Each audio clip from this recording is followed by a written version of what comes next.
नमस्ते मित्रों। आज मैं जो वीडियो के बारे में बताऊंगा इसका टॉपिक है दो मार्ग। तो जैसे हमें पता है और मैंने पहले भी बताया है, एक मार्ग है भोग का, एक मार्ग है योग का, एक मार्ग है भौतिकतावाद का। भौतिकतावाद मतलब डेवलपमेंट, चकाचौंध, ज़्यादा विकास के कार्य। और एक है आध्यात्मिकता का। आध्यात्मिकता मतलब आत्मा के बारे में जानना और जो परमात्मा के बारे में जानना, मतलब तत्व ज्ञान होना। उसके बाद एक मार्ग है भौतिकतावाद में भी, जैसे हम देख सकते हैं, जैसे कोरोना की बीमारी आई थी तो डेवलपमेंट तो काफ़ी हो चुका है, लेकिन आध्यात्मिकता की कमी के कारण कोरोना काल में कैसे एम्बुलेंस वालों ने ज़्यादा रेट बढ़ा दिए थे, मानवता तार तार हो गई थी। और जैसे कि हर चीज़ के रेट बढ़ गए थे, दवाइयों के भी रेट बढ़ गए थे। लोगों ने अवसर पा लिया था, ऑक्सीजन सिलेंडर भी नकली फायर वाले बना बना के उनमें ऑक्सीजन डाल के बेच रहे थे। तो एक मानवता पूरे तरीके से ख़त्म हो गई थी। तो भौतिकतावाद का एक नुकसान भी होता है, अगर भौतिकतावाद एक लिमिट में आध्यात्मिकता की देख रेख में की जाए तो वो सही रहती है। उसके बारे में मैं भी बताऊंगा कि विज्ञान भी होना चाहिए, वो कैसा होना चाहिए वो मैं आगे इस वीडियो में बताऊंगा आपको। उसके बाद एक मार्ग होता है प्रेय का, एक होता है श्रेय का। ये सब चीज़ें एक ही है। एक मार्ग होता है अपराविद्या का। अपराविद्या जो हम पढ़ते हैं, केमिस्ट्री, मैथ, फिजिक्स, ये सब अपराविद्या है, जो टेक्निकल चीज़ें पढ़ते हैं। और एक मार्ग होता है पराविद्या का। पराविद्या जिसमें हम परमात्मा के बारे में जानते हैं, जिसमें ब्रह्म विज्ञान के बारे में जाना जाता है। दूसरा है एक मार्ग हो गया इस दुनिया का, एक मार्ग हो गया इस धर्म का, दीन का, एक मार्ग हो गया अविद्या का, और एक मार्ग हो गया विद्या का।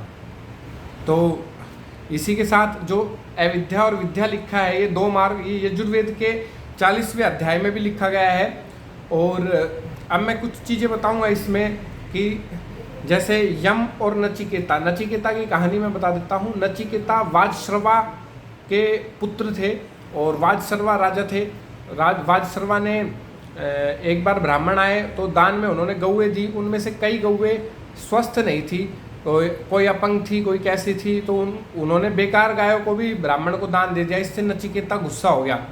तो गुस्सा होने पर वो अपने पिता के पास गए वाजश्रवा के बाद, कि हम फिर कहा उन्होंने कि मुझको किसको दान दोगे। तो उसके फादर ने बोला कि भाई जा तू यहाँ से। उस टाइम पे ये जैसे आजकल हम बोलते हैं जा तू यहाँ से, उस टाइम पे वाजश्रवा ने नचिकेता को बोला जा तू यम के पास। और ये सोचकर सच में नचिकेता यम के पास चला जाता है। ये उपनिषदों की भी कहानियाँ हैं, वहाँ से ली गई है। और नचिकेता जाता है, वेट करता है, भूखा प्यासा रहता है बेचारा, और यम के द्वार पर बैठ जाता है। यम कहीं बाहर गए हुए होते हैं, तो 2-3 दिन तक भूखा रहता है बेचारा। कोई उसको पूछता भी नहीं है चाय पानी की। और इतने में यम आते हैं। तो 2-3 दिन के बाद आते हैं यम सुबह सुबह, और नचिकेता बेचारा भूख से त्रास रहता है। तो इतने में जब यम देख लेते हैं नचिकेता को कि भाई ये तो अतिथि आया हुआ है हमारे घर पे और ये काफ़ी भूखा प्यासा है, तो मैं अब इसका वो हो गया, अब मैं इसको मेरा जो धर्म था वो मैं नहीं पूरा कर पाया, तो मैं इसका अभी ऋणी हो गया। तो वो कहता है कि नचिकेता मांग, क्या वर मांगता है? मैं तेरे को इस सारी दुनिया का ऐश्वर्य दूंगा, धन संपदा दूंगा, एक युवावस्था दूंगा अच्छी, जिसमें बहुत ज़्यादा तेज रहेगा, कई सालों तक युवा रहेगा। बोल तेरे को क्या चाहिए? तो वो बोला नचिकेता मेरे को ये ऐश्वर्याम की, ऐश्वर्य की चीज़ें नहीं चाहिए, मुझको ऐसी चीज़ चाहिए जिसका आनंद कभी ख़त्म ना हो। तो फिर यम महाराज ने काफ़ी लालच दिया, लेकिन उसके बाद भी नचिकेता नहीं माना। तो यम समझ गए कि इसको आत्मज्ञान के बारे में बताना पड़ेगा। तो इन्होंने फिर यम ने कहा कि देखो, जो प्रेम मार्ग होता है, जो प्यार वाला मार्ग होता है, जो चकाचौंध वाला मार्ग होता है, जो भौतिकता वाला मार्ग होता है, उस वाले मार्ग को वाले मूर्ख है जो इस मार्ग को चुनते हैं, जिनकी बुद्धि नहीं है। जबकि जो श्रेय मार्ग है, जो ईश्वर भक्ति में लीन रहते हैं, आध्यात्मिकता वाला मार्ग है, वो विद्वान लोग लेते हैं, जिनमें संतोष होता है, जिनमें धैर्य होता है, तो वो श्रेय मार्ग को चुनते हैं। तो इन दो मार्गों में से हमको एक मार्ग को चुनना पड़ेगा। और हमें कौन सा मार्ग चुनना चाहिए उसके बारे में मैंने आपको यम नचिकेता की भी कहानी बताई। तो जैसे डॉक्टर अपने मरीज को ठीक करने के लिए इंजेक्शन लगाते हैं, पेशेंट को दर्द करता है इंजेक्शन लगा के, कड़वी दवाई देते हैं, ऐसा ही मार्ग ये श्रेय मार्ग है। इसमें कांटे हैं, इसमें कोई चकाचौंध नहीं है, यह थोड़ा कठिन मार्ग है, लेकिन इसके मार्ग को पूरा करने के बाद जो हमें अपनी मंजिल मिलती है वो काफ़ी ही वो मिलती है आनंद देने वाली, जिसमें पूरा आनंद की प्राप्ति होती है और खुशी खुशी होती है। लेकिन जबकि जो दूसरा मार्ग है जिसमें बहुत आराम की चीज़ें हैं, भोग की चीज़ें हैं और ऐश्वर्य की चीज़ें, धन है और ममता का भाव है, तो ये सारा जो मार्ग है ये प्रेय का मार्ग है।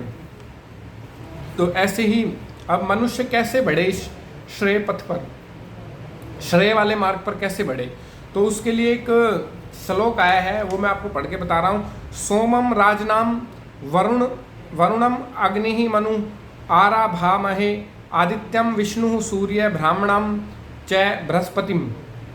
तो इसका मतलब ये है, जो मनुष्य श्रेय के मार्ग पर चलेगा वो कैसे आगे बढ़ेगा। उसमें पहला जो आया है इस श्लोक में वर्ड वो है सोमम। सोमम का मतलब होता है सौम्यता, और सौम्यता का मतलब होता है इस मार्ग में आगे बढ़ने वाले के लिए सबसे पहले चीज़ जो होनी चाहिए वो होनी चाहिए नम्रता, शीतलता, मधुरता, मीठा बोलना, पवित्र व्यवहार करना, मीठा स्वभाव रखना और भगवान की प्रेम भक्ति करना, भगवान से प्रेम भक्ति करना। तो ये मतलब होता है सौम्यता का। अब जो लोग आध्यात्मिक फील्ड में चल जाते हैं, आध्यात्मिक शक्ति के गुण क्या क्या होते हैं, जिनमें आध्यात्मिक शक्ति आ जाती है तो उनमें गुण ऐसे होते हैं, उनके मुखमंडल पर तेज होता है बहुत ज़्यादा। अब ये इतना तेज होता है कि जैसे महात्मा बुद्ध ने अंगुलीमाल डाकू होता था, जो लोगों की उंगलियां काट कर उनकी माला बनाकर पहने घूमता था। तो लोगों ने कहा कि महात्मा बुद्ध को कि वो ना जाए उधर तक, लेकिन महात्मा वो इस जंगल के रास्ते से ना जाए, इसमें अंगुलीमाल डाकू रहता है, वो आपकी उंगली काट लेगा। लेकिन महात्मा बुद्ध बोले कि नहीं, मैं तो अब इस रास्ते से ही जाऊंगा। महात्मा बुद्ध का इतना ज़्यादा तेज था, उसको देखकर अंगुलीमाल डाकू का हृदय प्रभावित हो गया और उसने तुरंत माफ़ी मांगी और सही रास्ते पर आ गया। तो ये एक तेज होता है। जैसे महर्षि दयानंद सरस्वती का तेज था, उन्होंने कितने ही अपने अनुयायी बनाए, श्रद्धानंद सरस्वती जैसे, और मतलब कितने ही आर्य समाज के अनुयायी बनाए, और वो विचारधारा अभी भी चली आई है। ये उनका सब तेज ही था कि कितना ज़्यादा तेज है, उनसे बहुत लोग प्रभावित होते थे उस टाइम पर। उसके बाद दूसरा है क्षमा कर देना। तो जो लोग आध्यात्मिकता मार्ग पर चल जाते हैं उनमें गुण आ जाता है। पहला गुण था तेज होना, और दूसरा क्षमा कर देने वाला।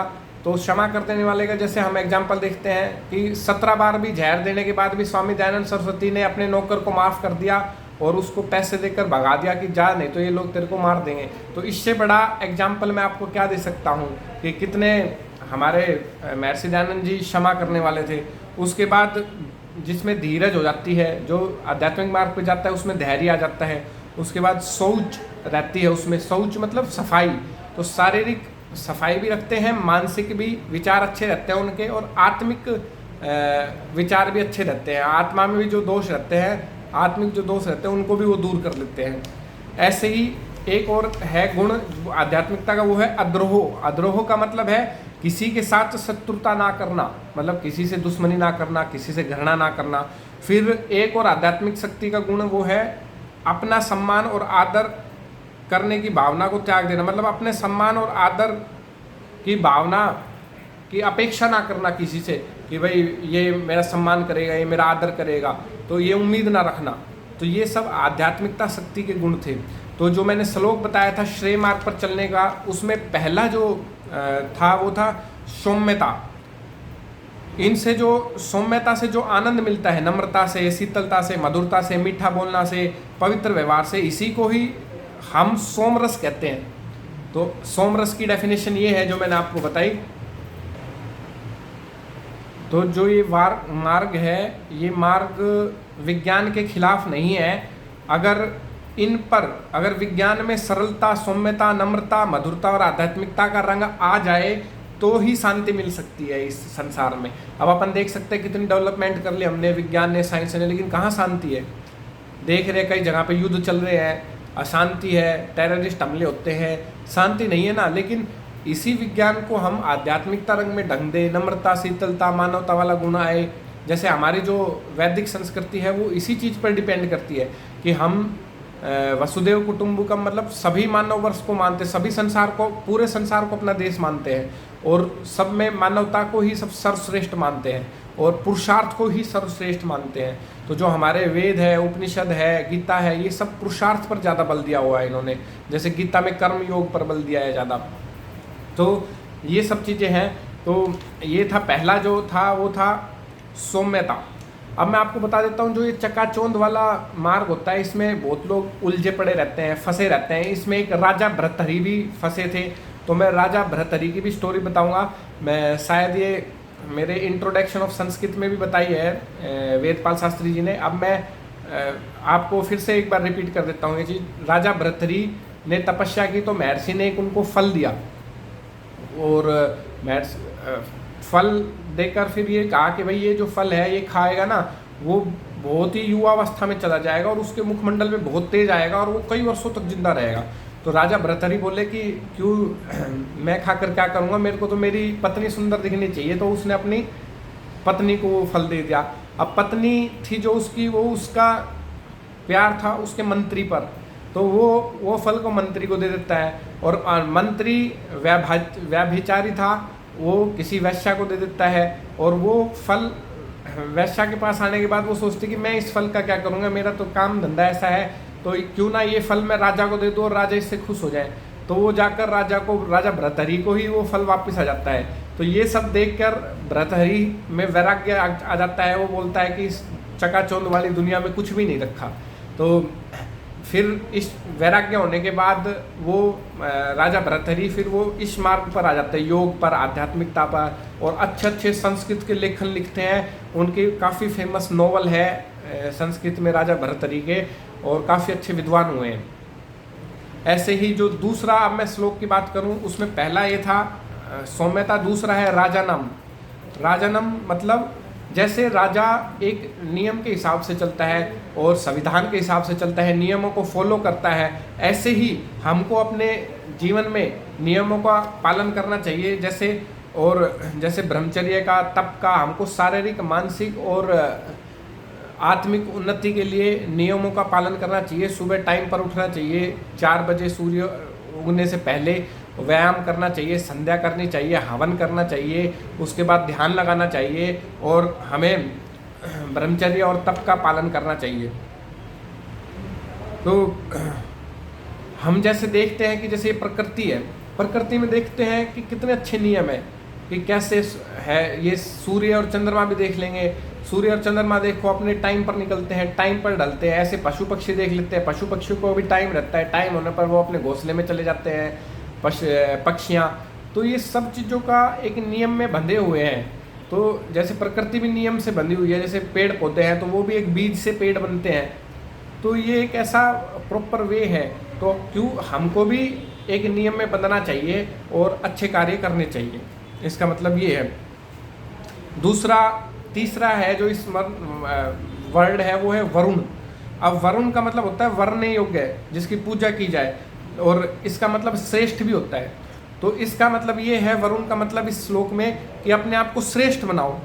तो श्रेष्ठ कैसे बनेगा आदमी? श्रेष्ठ बनेगा अच्छे विचारों से। अब अच्छे विचार कहाँ से आएंगे? तो अच्छे विचारों के लिए पहली जो यूनिवर्सिटी है वो है माँ की, दूसरी जो यूनिवर्सिटी है वो है मित्र, दोस्त, रिश्तेदार, और जो तीसरी यूनिवर्सिटी है जो अच्छे विचार सिखाती है वो है स्कूल और कॉलेज। तो विचार पवित्र होंगे कब? जब हमारी इंद्रियां हमारे वश में होंगी, और जब हमारी इंद्रियां हमारे वश में होंगी तब हमारे विचार पवित्र होंगे, और विचार पवित्र होंगे तो हम श्रेष्ठ बनेंगे। ये बातें हैं।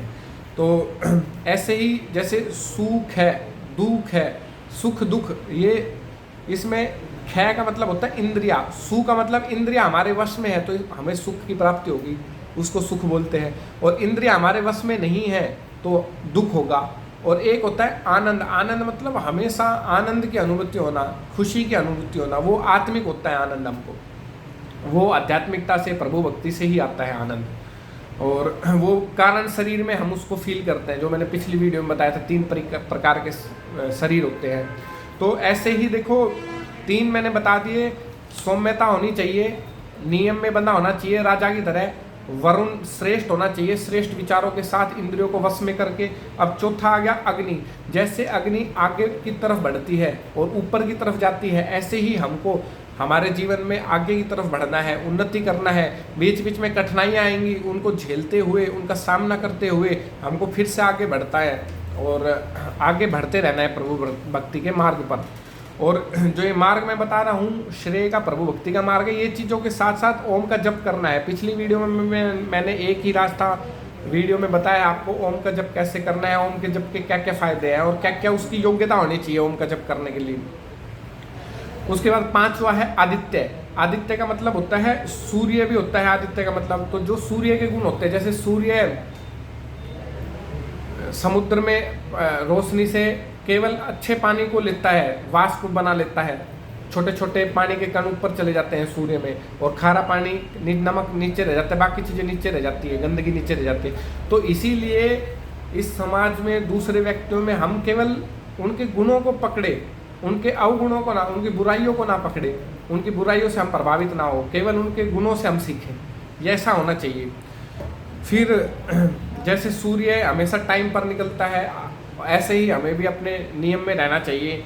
और जैसे सूर्य का एक और काम है जलाना, तो हम भी अपनी बुराइयों को जलाएं। जैसे सूर्य कई बार बादलों में ढक जाता है, इसी प्रकार हम भी कई बार बुराइयों से ढक जाते हैं, लेकिन हम उनका सामना करें, उनसे बाहर निकले और आगे बढ़ते रहे। ये मतलब था आदित्य का पांचवा। अब छठा मतलब आया विष्णु। अब विष्णु का मतलब होता है सर्वव्यापक, जो विशालता से पैदा होता है। अब सर्वव्यापक, अब हम सर्वव्यापक तो बन नहीं सकते, सर्वव्यापक तो ईश्वर ही है। इसका मतलब ये भी होता है विशालता, तो अपने हृदय को विशाल बनाए। ये है विष्णु इस श्लोक का एक और वर्ड। तो जैसे विष्णु भगवान के पास चार चीज़ें होती है, एक होता है शंख, एक होता है चक्र, एक होती है गदा, एक कमल का फूल। शंख से हम ध्वनि करते हैं, लोगों को प्रेरणा देते हैं। इसी प्रकार जैसे क्रिश्चियन लोग बाइबल लेकर घूमते हैं, मैं मैसेज लेके आया हूँ गॉड का, हर एक दरवाजे खटखटाते हैं, प्रेरणा देते हैं लोगों को। हमारा जो पतन का कारण है हिंदुओं का, वो यही है कि हमने प्रेरणा देनी छोड़ दी, और आर्य समाज ने भी प्रेरणा देनी छोड़ दी, इसीलिए थोड़ा सा पीछे की साइड में गया। तो इसलिए प्रेरणा दे, जागे, सत्यार प्रकाश बांटें। कहे कि स्वामी दयानंद सरस्वती का मैं संदेश लाया हूँ, वेदों को बांटे, वेदों में के जो ज्ञान है उसको बताएं कि मैं भगवान का संदेश लेकर, ईश्वर का संदेश लेकर आया हूँ। और ऐसे ही चक्र, विष्णु भगवान के चार हाथ में, एक में शंख रहता है, एक में चक्र। चक्र का मतलब जो चलता रहता है, जिसमें गति रहती है, हम भी गतिमान रहे हमेशा, उसका मतलब ये है। फिर गदा भी रहती है, एक में गदा मतलब हम भी शक्तिशाली हो, हमारा भी शरीर, आत्मिक बल, मानसिक बल, हम अच्छे हो। फिर जो कमल का फूल होता है, उसका मतलब ये होता है हम भी धन कमाएं, लेकिन एक लिमिट तक, और जो ज़्यादा धन कमा लेते हैं तो उसको फिर पुण्य के मार्ग में लगाएं और पुण्य तरीके से ही धन को कमाएं। तो अब इसमें विष्णु का एक और अर्थ है, जो विज्ञान को अपना सारथी बना लेता है और जो मन को सोच समझ से, अपने ज्ञान से, बुद्धि से चलाता है, उसको भी विष्णु कहते हैं। तो अब जो विज्ञान है वो सम्यक ज्ञान है। इसमें जो विज्ञान की बात की है उसका मतलब है सम्यक ज्ञान, जो पूरा ज्ञान। सम्यक ज्ञान कौन सा है? जो पूरा ज्ञान होता है, जो आत्मा का ज्ञान होता है, क्योंकि ये सदा रहने वाला ज्ञान है हमारे पास। आत्मा हमेशा सदा रहती है, तो जो अपने आत्मा को जानेगा, अपने आप को जानेगा, तो उसमें ये सम्यक ज्ञान होता है। तो ये मतलब था विष्णु का। अब एक और आता है जिसमें मतलब श्लोक में आया ब्रह्मा। ब्रह्मा का मतलब होता है सृष्टि को बनाने वाला। तो हम सृष्टि को तो नहीं बना सकते, लेकिन हम सृष्टि को बिगाड़ेंगे भी नहीं। अब श्लोक का जो लास्ट पार्ट एक और है, उसमें सूर्य भी है। सूर्य का मैंने आपको बता दिया, जैसे सूर्य में चमक रहती है, हम भी अपनी अच्छाइयों को बढ़ाते रहे, चमकते रहे, आगे बढ़ते रहे, आकर्षण रहता है, हमारा भी तेज इतना हो, हमारे भी आकर्षित करे दूसरों को प्रेरणा दे। फिर सूर्य का कर्तव्यबद्ध है, सूर्य हमेशा एक समय पर निकलता है, एक समय पर ढलता है। तो ऐसा ही हमें अपने जीवन में बनना चाहिए। और लास्ट है बृहस्पति वर्ड। बृहस्पति का मतलब यही है कि इन सब बातों को जो मैंने बताया, इनको धारण करना, उसको बृहस्पति बोलते हैं। तो श्रेय मार्ग पर चलने के लिए ये सारी चीज़ें जरूरी है, साथ में ओम का जप और प्रभु भक्ति जरूरी है। तो आज के लिए इतना ही बता पाऊंगा मैं, और कोशिश करूंगा, आशा है कि आप लोग भी आध्यात्मिकता के मार्ग पर चलेंगे और इसका आनंद उठाएंगे। धन्यवाद।